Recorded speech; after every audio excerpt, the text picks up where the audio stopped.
In this experiment, you'll again investigate the relationship between the number of moles of gas and pressure, but this time you're going to use a chemical reaction to generate gas molecules inside a flask. You're going to react solid magnesium with hydrochloric acid to form aqueous magnesium chloride and hydrogen gas. That hydrogen gas is then going to increase the pressure inside the flask. Now, I don't have the tubing set up here to show you, but you're going to have hydrochloric acid in the syringe. You're going to have a valve.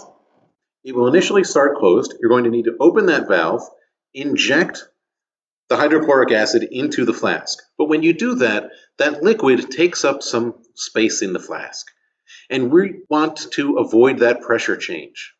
And so you're then going to immediately, after injecting the hydrochloric acid, you're then going to immediately withdraw an equal amount of air back out of the flask. This should get the pressure of the flask back to the same value.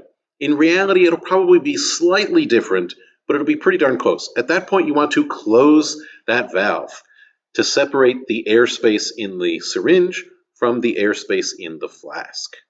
Now, as the reaction proceeds and hydrogen gas is generated, the flask will be at a higher pressure than the air outside the flask. And this means when you finish collecting data and go to vent the flask, air will be forced out of the flask.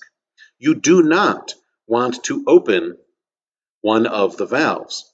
You especially do not want to open the valve that the syringe is on, because if you remove the syringe and open the valve, you put hydrochloric acid through that valve.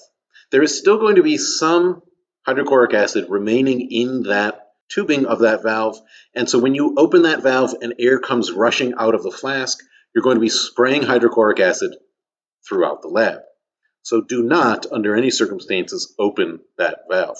Better is to, in fact, leave the syringe on and instead gently twist or rock the rubber stopper back and forth and remove the rubber stopper. There should not be any liquid around the outside of the rubber stopper, between the rubber stopper and the glass of your flask. And if that's where the air is rushing out between, as long as there is not any hydrochloric acid in that space, then you should not be spraying hydrochloric acid around the lab. Now let's talk safety. Hydrochloric acid is severely corrosive to human tissue. Be very careful not to spill it. And if you do get any hydrochloric acid on your skin, wash the affected area immediately. Also, magnesium metal is flammable. Keep it away from any heat sources.